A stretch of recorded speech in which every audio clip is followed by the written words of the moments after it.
O meu nome é Edgar Barreira e sou responsável pela visão sobre a floresta em Portugal. Hoje venho apresentar-vos a visão da ESG Portugal para uma floresta inteligente. Uma visão que começámos a desenvolver desde 2016 para dar aquilo que é a resposta aos desafios que a floresta portuguesa tem. Esta é uma visão que foi apresentada recentemente no nosso evento dedicado às organizações de produtores florestais, por isso o conteúdo desta apresentação dedica-se um pouco a elas, mas acaba por ser ampla em toda aquilo que é a expressão florestal em Portugal. A ESG Portugal está cá há vários anos. Ela é uma empresa portuguesa que foi fundada no ano de 87, com o propósito de atuar como agente especializado no desenvolvimento e do oferecimento de sistemas de informação geográfica. Somos exclusivos daquilo que é a distribuição do software ESG para Portugal, mas também para outros países de origem lusófona e que, de alguma forma, também faz intermediação da relação com os seus clientes e com a ESG internacional, denominada ESG Inc. E afinal, o que é que são as florestas inteligentes nos dias de hoje? Vamos descobrir? Vamos lá a isso. Primeiro que tudo, vamos olhar para aquilo que é a visão europeia. A visão europeia, 2030, considera que a floresta necessita ter um aumento daquilo que é a quantidade, portanto a sua disponibilidade, mas também a qualidade daquilo que são as florestas europeias, no sentido de as tornar mais resilientes e assegurarmos aquilo que é a sua proteção, a proteção do seu valor, enquanto valor que não é só, por exemplo, na retenção de carbono, mas é também no valor que serve à indústria que, no limite, nos traz os produtos até casa. Desta forma, nós estamos também, então, em contribuir para adaptar os territórios rurais àquilo que são as alterações climáticas, àquilo que são as mudanças e as condições extremas da meteorologia, ou até à incerteza que a gestão florestal traz aos proprietários a longo prazo, todos os riscos são inerentes. Então, estas são pré-condições para garantirmos que existe sustentabilidade socioeconómica dos valores florestais, mas também assegurar que conseguimos fazer a transformação da ocupação rural do território.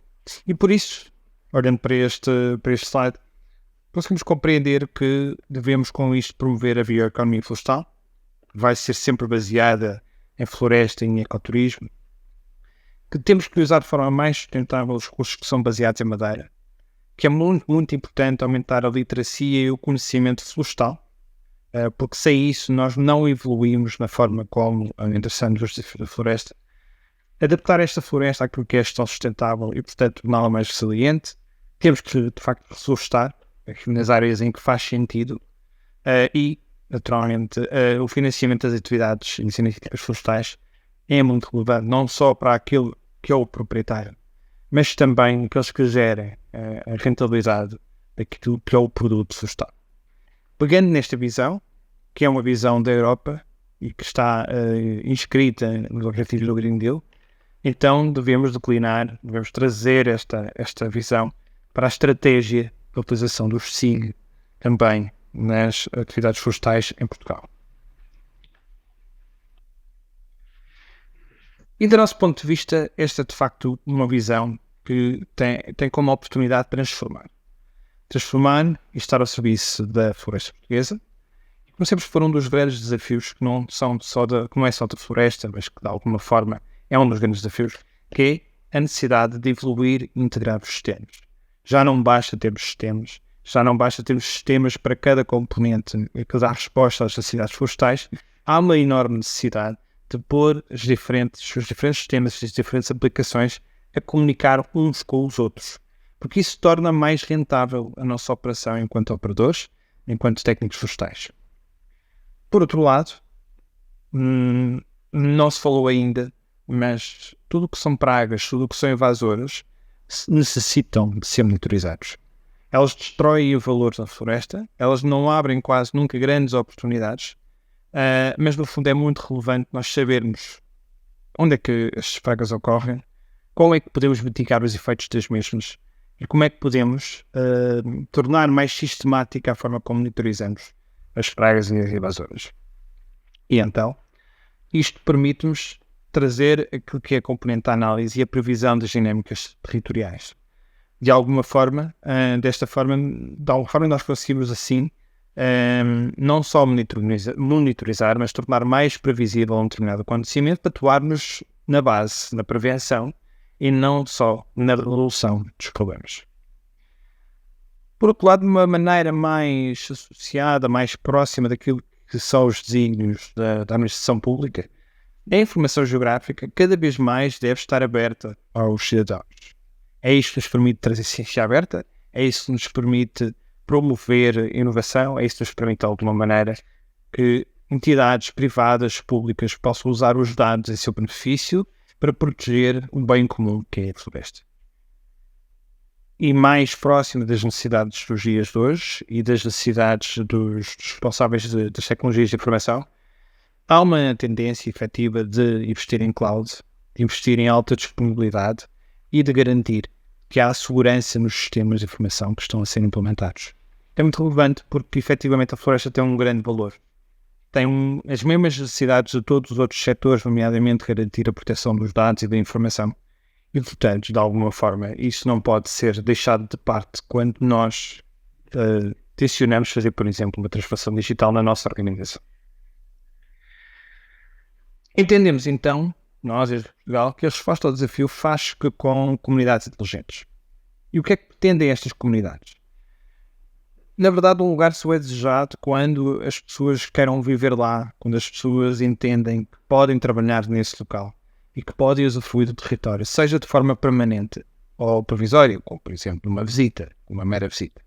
E para isso, nós temos que garantir que estas comunidades são sustentáveis, colaboram, são seguras, são resilientes às alterações e que se adaptam, portanto, que são transparentes na forma como as pessoas vivem e se ligam às outras, onde há saúde, onde podem habitar, onde há inovação e, portanto, não se circunscrevem àquilo que é o local e a paisagem e, portanto, que também trazem a devida prosperidade. E, portanto, garantindo que as comunidades devem garantir esta prosperidade, há ações conjuntas que as comunidades têm que fazer para garantir essa condição. Portanto, do nosso ponto de vista, falar em comunidades florestais é, de facto, a resposta. Quando nós dizemos isto, é porque, de facto, há uma necessidade de municípios que têm a necessidade de trabalhar mais localmente aquilo que são as necessidades das pessoas e dos territórios. Ou, por exemplo, os OPFs, que têm uma responsabilidade muito grande na ligação ao produtor florestal. Ou as empresas, que também de alguma maneira contribuem para o sucesso local e para a prosperidade local destas comunidades. A administração central que acaba por ser um dínamo daquilo que é aquilo que são as políticas, aquilo que são os financiamentos e as tendências para estas comunidades mais locais, e todo o conhecimento que está nas universidades, ele tem que estar compilado, ele tem que estar junto, ele tem que estar, no mínimo, em conexão. E é esta conexão que nos permite trazer o conceito das Smart Communities florestais. Além disto, nós temos que perceber, para que possamos interessar nos desafios da floresta, que é necessário conhecer também a sua cadeia de valor e a relação entre os vários atores. E sistematizando, de alguma maneira, o alinhamento do SIG nesta cadeia de valor envolve produtores, aqueles que são os proprietários e cuidam do seu território, seja ele mais pequeno, seja ele maior. As organizações de produtores, que tentam agregar aquilo que são as necessidades locais destes produtores e, portanto, ganhar alguma escala naquilo que é a gestão florestal destes territórios.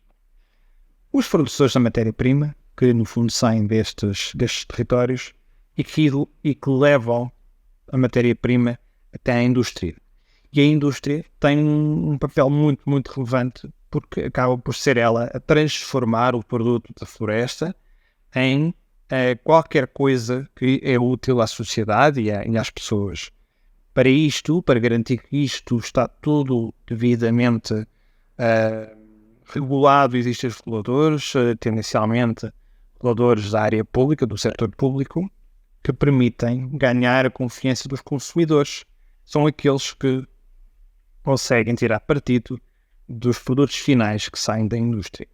E esta é a cadeia de valor. Tem muitos atores, composta por centenas, milhares de pessoas, todos os dias trabalham para que nós, o consumidor no final, portanto todos nós, possamos tirar partido daquilo que são os produtos derivados de madeira ou de qualquer outro produto florestal. Isso leva-nos a olhar para a floresta de uma forma diferente. Diferente na escala, diferente na aproximação, diferente na precisão. A transformação digital na floresta permite-nos então hoje planear e integrar as operações à escala do talhão. E pensando naquele termo que ali está de Floresta 4.0, é relevante que a gente consiga compreender, perceber o motivo desta terminologia. 4.0 é porque estamos na designada quarta revolução industrial. Isto adiciona às anteriores revoluções componentes de sensorização, da dita gestão em cloud, como há pouco falávamos, ou do Big Data. E nós, ESRI, acabamos por saber claramente quanto tempo é necessário até que qualquer revolução industrial leva a consolidar-se, a tornar mais próxima das pessoas, dos funcionários, dos operadores, os seus benefícios. A ESRI nasceu exatamente no início da terceira revolução industrial, em 1969, uma revolução que foi muito baseada na robotização e que trouxe, de alguma maneira, capacidade de transformar, principalmente em contexto de indústria, a transformar algumas operações humanas em automatização dessas operações, e hoje já falamos na automatização de vários dos processos digitais com esta quarta revolução industrial. E, portanto, nós sabemos que isto será nitidamente e claramente uma revolução que durará no mínimo uma década, que haja uma outra qualquer revolução, e portanto aquilo que hoje apresentamos acaba por ser a base de uma transformação que sabemos nós vai durar alguns anos. Portanto, ela vai se tornar atual durante algum tempo. E é por isso que isto leva-nos a modificar, a atualizar a forma como vemos os sistemas de informação geográfica. Dividimos hoje em dia um sistema de informação geográfica em 3 grandes componentes. Se olharmos para a imagem, o sistema de registro, onde todos nós, em bases de dados, no nosso computador, recolhemos a informação e tentamos deixar mais organizada a informação e sistematizada para que ela possa ser utilizada nos sistemas de informação.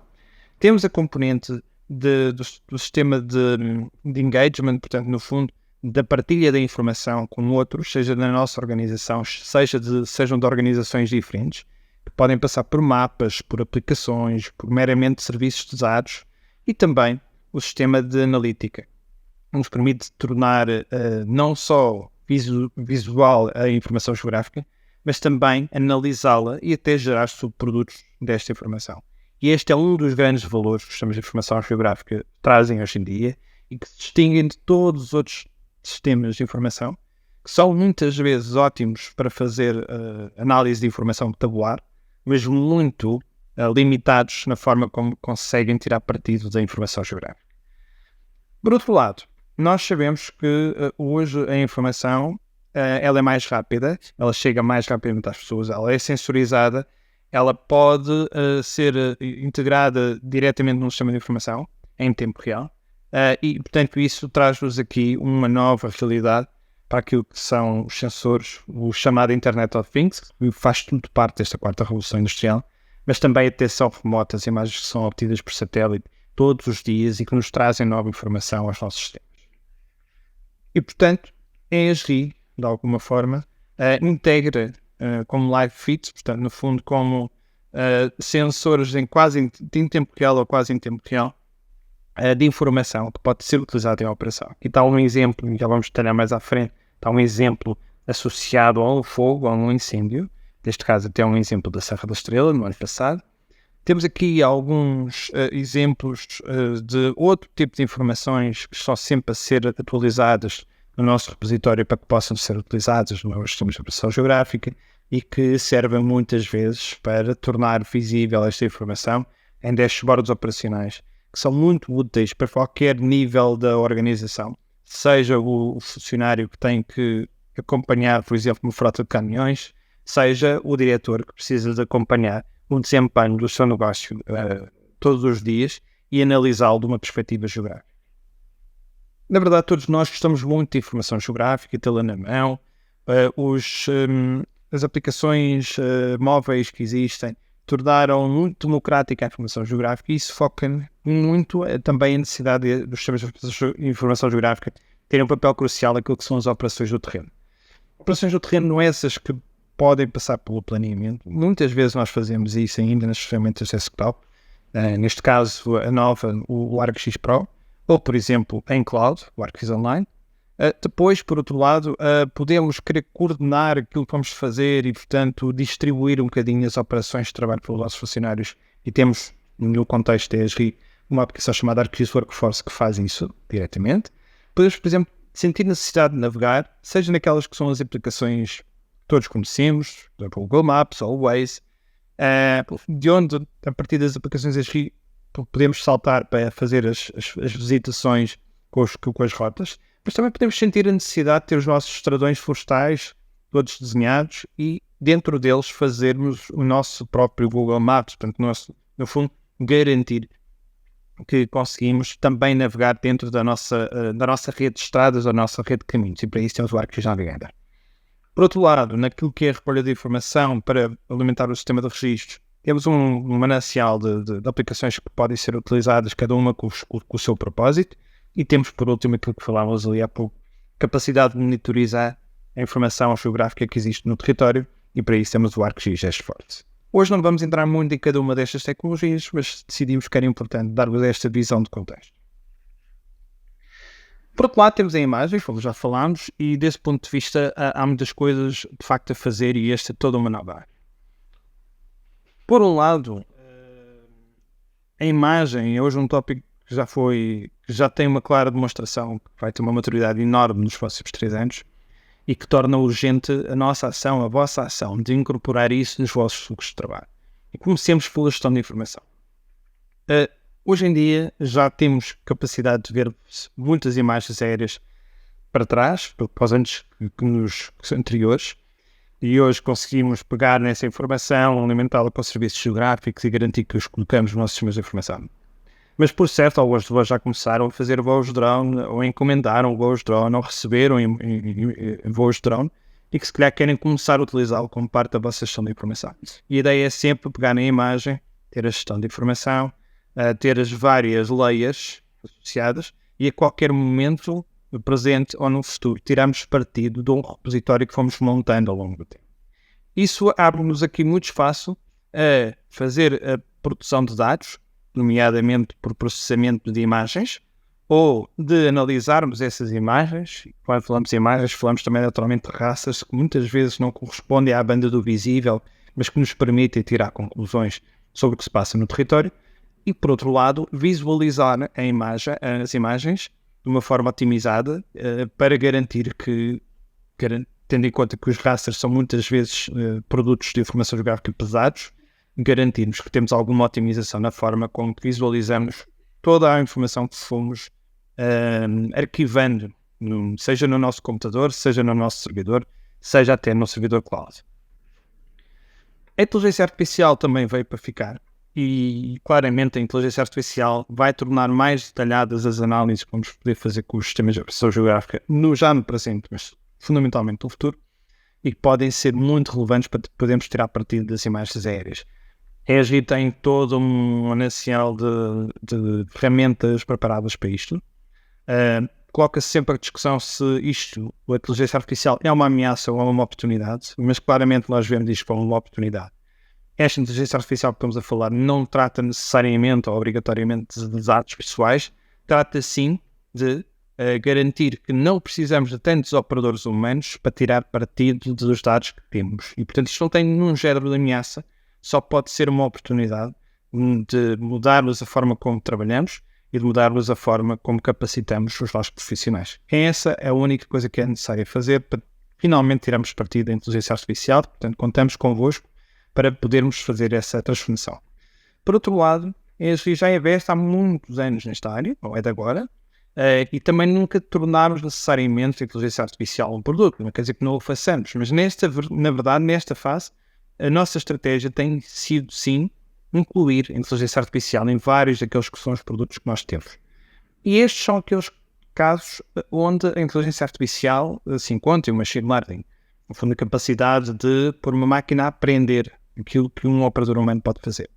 Ali estão alguns dos produtos que já têm componentes de inteligência artificial, outros tantos estão nesta fase a ser capacitados dessa funcionalidade de poder escorrer modelos que já estão pré-treinados ou pela SRI ou pré-treinados pelo utilizador, para garantir que no final do dia podemos fazer mais trabalho com os mesmos operadores ou até menos, se for necessário. Voltando ao tema da imagem e aos raster, e onde a inteligência artificial pode ser utilizada, aqui vamos falar de apenas 2 satélites europeus que com frequência passam com satélites por todo o mundo, e portanto pela Europa e naturalmente por Portugal. E este é um exemplo de como podemos ver a cheia do Rio Mondego em 2019, com a perspectiva do Sentinel-2, que a maior parte de vocês já conhece, que é à esquerda, e à direita com a perspectiva do Sentinel-1, Sentinel que de alguma forma passa também pelo território, mas levanta apenas imagens de radar. Mas dessas imagens é também possível fazer uma série de coisas. E aquilo que nós, SRI, disponibilizamos são várias imagens anteriores à data em que estamos, para se garantir que é possível fazer comparações entre 2 períodos de tempo, ou ir a uma data específica e ver como determinado fenómeno se comportou. E no caso do Sentinel-2, à data estamos a disponibilizar 14 meses para trás, e de Sentinel-1 também vários meses de imagens para trás. E, portanto, dessa forma, o utilizador não tem que descarregar imagens para poder fazer o seu trabalho, só tem mesmo que conseguir tirar partido das mesmas a partir de um serviço geográfico por web. Falando em particular do Sentinel-2, em 2022, realmente houve o grande incêndio da Serra da Estrela, e nós, em tempo real, estivemos a acompanhar os vários sensores que existiam para dar informação à flora secal, que tinha uma importante propriedade que acabou por ser defendida com sucesso este incêndio, não só porque havia imagens aéreas e houve esta análise, mas também por uma forte ação em terreno dos bombeiros, da Afocel, que garantiram que esta propriedade tivesse sido defendida.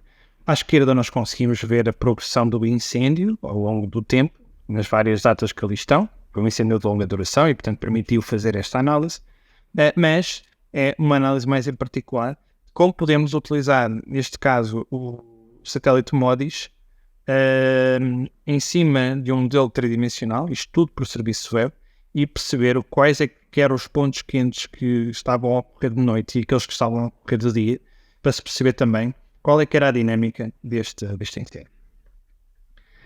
À escala do talhão, podemos utilizar drones.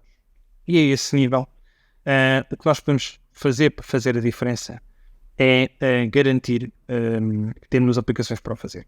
Esta há uma década que está a trabalhar neste sentido e que já tem, portanto, soluções que processam estas imagens de drone. Aqui temos 2 produtos, um que é de desktop, que se chama Drone to Map, e outro que é cloud, que se chama SiteScan.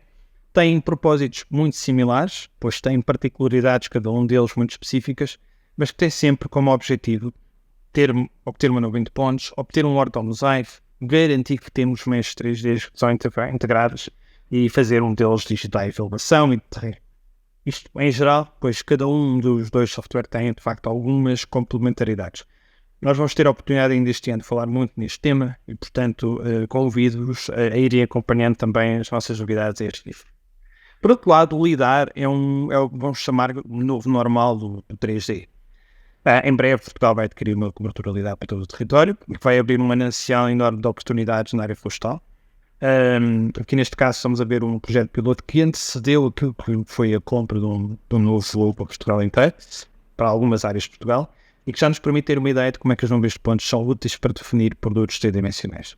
Este foi um produto que depois foi disponibilizado através do BCNF, através do projeto Ágil, e está aberto para qualquer pessoa poder entrar e usar para explorar aquilo que são os dados e também os descarregar. Portanto, convidamos a que possam também tirar partido destes dados e comecem a treinar os vossos operadores para compreender de que forma é que o LiDAR pode servir os vossos processos e os vossos propósitos. E, em particular, dar-vos aqui alguns exemplos. Com o LiDAR nós podemos digitalizar aquilo que está em terreno, podemos garantir a intensidade do sinal e, portanto, de alguma forma distinguir se estamos a falar do mar, se estamos a falar de um edifício, se estamos a falar do sol, ver aquilo que são as posições, os declives, o ensobramento, sobretudo subprodutos que vocês estão habituados a utilizar na área da floresta, traçar aquilo que são as curvas de nível e também, naturalmente, falarmos de modelo digital de elevação e de terreno, e que permite que vocês façam uma série de estudos acerca, no fundo, da presença florestal no território. E isto é aquilo que o LIDAR nos vai trazer neste momento para todo o país. O 3DL, que de facto pode ser um ano muito atrativo. Nós todos conseguimos ver melhor quando vemos algo em 3D. E, portanto, os Digital Twins são o passo seguinte nesta estratégia, que se quer cada vez mais próximo da realidade da operação das entidades. Neste caso, estamos a ver um Digital Twin, portanto, um piloto que foi feito com montado do Freixo do Meio, no Alentejo, e que nos permitiu fazer a representação dos modelos reais naquilo que são ambientes digitais, cenarizar modelos de paisagem e associados à construção de suporte, neste caso a agricultura, e identificar o potencial solar para a instalação de aproveitamentos fotovoltaicos. Neste caso, podia perfeitamente ter sido feito um tema que está muito na ordem do dia e que é muito importante para também sabermos o que colocar no território em função das características do mesmo. E os Digital Twins realmente dão essa resposta. Indo para aquilo que é mais real, podemos ir mais além e garantir que temos um gema digital mais fotorrealístico com, por exemplo, as fachadas dos edifícios e, portanto, termos um orto, mas muito mais adaptado a toda a realidade tridimensional que nós temos. Este é um passo mais à frente, talvez não seja de todo o vosso primeiro grande objetivo, mas quando falamos a Digital Twins, nós estamos a fazer este caminho todo até chegar à capacidade de vermos da forma mais real possível aquilo que é o território. Uma outra área muito interessante sobre a informação geográfica, e falámos há pouco nisso, é a componente da analítica. E aquilo que nós vos trazemos é um estudo sobre a formação florestal em Portugal. Aqui temos um exemplo que nós fizemos para avaliar qual é que foi o percurso dos estudantes de engenharia florestal em Portugal desde algumas décadas para cá. Aquilo que podem ver mais à esquerda é a distribuição geral daquilo que foi o primeiro emprego dos engenheiros florestais, vamos dizer, aqueles que nós conseguimos obter através do LinkedIn, mas também a especialização destes dados para as 3 principais instituições de ensino ao longo deste período e, portanto, nós, aqui neste caso, excluindo um pouco todas as restantes que nós sabemos que existem, mas de alguma maneira focámos nas 3 que mais formam os engenheiros florestais em Portugal. O ISA é em Lisboa, o ESAC em Coimbra e a UTAD em Vila Real. E aquilo que nós conseguimos perceber é que os alunos acabam por se mover no território, naquilo que é a sua ida para o primeiro emprego, mas tipicamente o primeiro emprego até se localiza junto da universidade. Tendencialmente é assim que acontece. E sabemos também que a maior parte dos engenheiros florestais portugueses passaram por OPFs.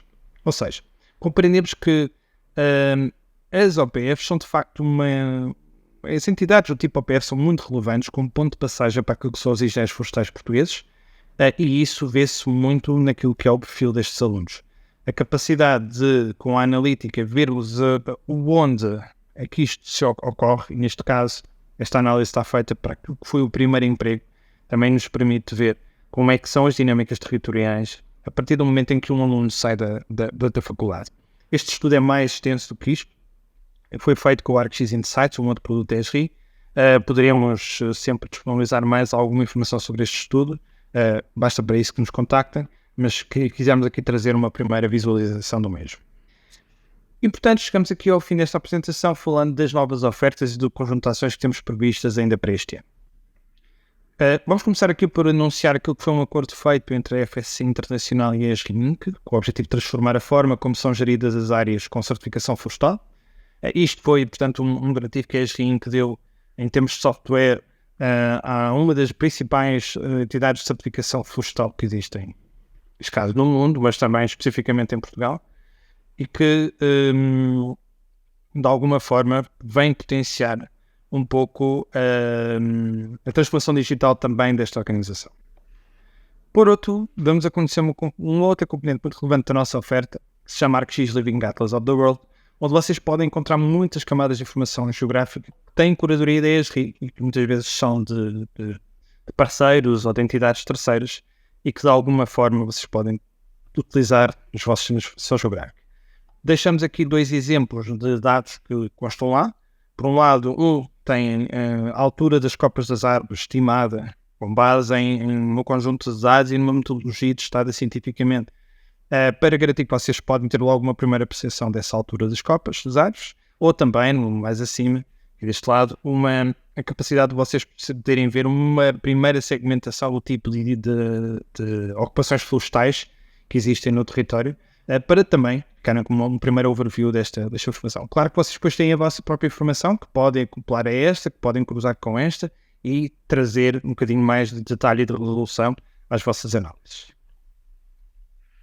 Temos também as ArcGIS Solutions, que no fundo são soluções que nós fazemos para as necessidades gerais que existem no mercado, e estamos a trazer com isto especializações dos sistemas de informação geográfica a essas necessidades. Já temos, por exemplo, um visualizador que permite resumir as estatísticas sobre arvoredo urbano. Mas pensando naquilo que é mais o mundo rural, já no próximo ano teremos uma solução que vai estar muito direcionada para o inventário florestal e, portanto, isso pode ajudar muitas entidades a acelerar e a sistematizar o processo de inventariação das árvores e garantir que conhecem melhor aquilo que são as ocupações florestais que têm nos seus territórios. Mas por conhecermos o nosso território e sabemos que temos que especializar também as soluções para as vossas necessidades particulares, temos na lógica das Smart Communities Florestais 2 ofertas. Por um lado, a nossa oferta para organizações de produtores florestais, por outro, a oferta para os gabinetes técnicos florestais. No caso das OPFs, é uma subscrição de tecnologia para 3 anos, que tem um custo muito baixo, associado àquilo também à natureza das OPFs, em que é possível disponibilizar-vos um plano inicial de soluções especializadas que já padronizamos para estas organizações, em que cada associação pode ter a sua... cada associação pode ter o seu acesso também à formação da ESRI, que é uma formação que nós constituímos de propósito para as organizações de produtores florestais, que já tiveram várias edições desde 2016 e que este ano terão um segundo nível mais avançado para que as entidades possam tirar mais partido destas formações, mas também o acesso exclusivo a um evento anual que nos propomos organizar para partilharmos algumas experiências, partilharmos as grandes novidades. A grande novidade deste ano foi o lançamento de uma solução, de uma oferta para os gabinetes técnicos florestais. É uma subscrição anual de tecnologia que incorpora várias soluções especializadas e também tem o dito acesso à formação ESRI para aquilo que é o setor florestal. E, portanto, estas 2 iniciativas em particular especializam a nossa oferta para o setor florestal português. Hoje deixamos também uma informação importante. O ArcMap foi retirado oficialmente e, portanto, já só está naquilo que se chama o suporte maduro e, portanto, ele vai mesmo deixar de aparecer nas vossas subscrições. Portanto, quem está neste momento a usar ArcMap terá que obrigatoriamente passar a usar o ArcGIS Pro.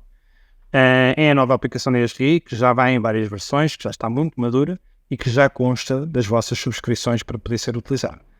Adicionalmente, atualizamos a oferta específica das organizações de produtores florestais. Depois dos 3 primeiros anos de subscrição, vão passar a ter acesso gratuito àquilo que é a formação de nível 2, ou podem também enverdar por ir para os nossos serviços especializados dedicados àquilo que é o trabalho das organizações de produtores florestais. Portanto, esta também é uma tendência que queremos implementar sempre de incremento da atualização da nossa oferta para daquelas que são as nossas ofertas para o mercado.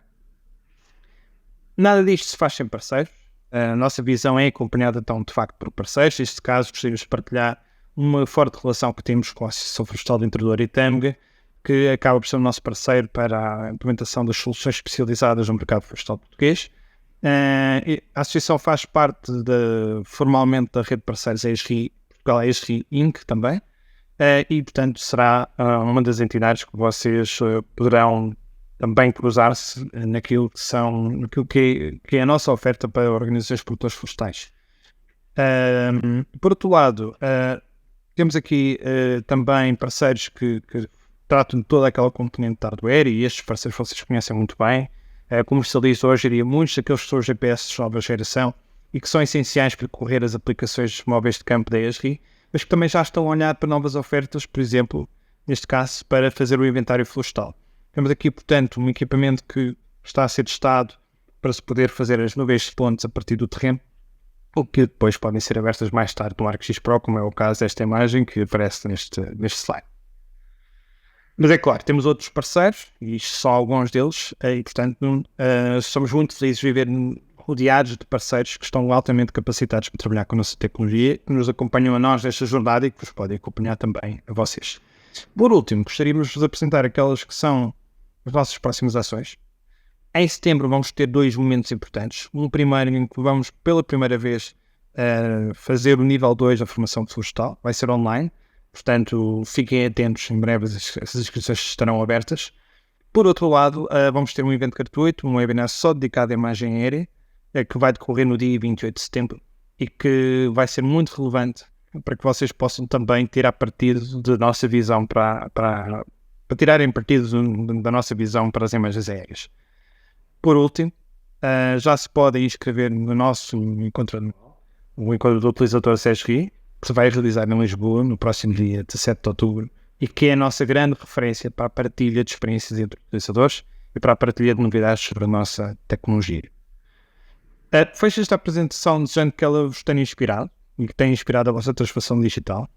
E uso muitas vezes esta imagem porque, no fundo, o Covid veio dar uma grande força à mais rápida transição das organizações para se tornarem mais eficientes e verem o mundo de uma maneira diferente. Porque temos que nos preparar para aquilo que também são as mudanças bruscas que as alterações climáticas nos trazem. E, portanto, somos sempre disponíveis para falar convosco. Podem contactar-nos se necessário. Está aqui o meu e-mail neste slide, nesta apresentação. E estaremos sempre disponíveis para as vossas dúvidas e para responder às vossas necessidades. O meu nome é Edgar Barreira e foi um enorme gosto de partilhar convosco aquilo que é o futuro e já é o presente das florestas com os temas de informação geográfica e espero ver-vos em breve. Muito obrigado.